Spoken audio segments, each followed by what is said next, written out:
tuve a suerte de que meu pai xa era deportista, non? Inculcoume o deporte.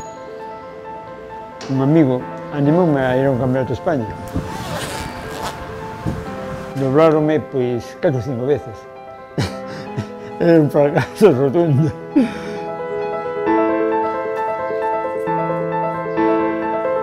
A parte do deporte, pois, inculcalle a xente capacidades de sacrificio, de traballo, porque cando estás correndo hai momentos que sufres tamén, non?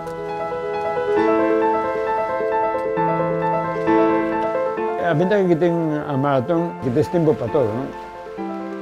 Cando vas a entrenar, pois, pensas en moitas cousas, non?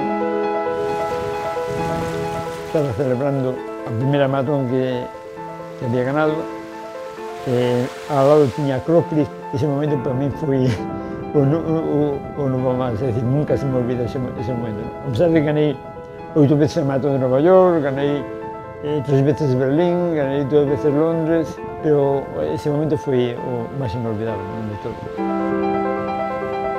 Recordo que trouxen ao meu pai unha figura de mármol que vendían ali en Atenas, esas figuritas que venden. E para mí, meu pai, por exemplo, tiña no escritorio dele sempre tiña a figura esa de que eu había ganado en Atenas, non? Pois, foron os momentos máis felices. Na miña vida deportiva foi esa, non?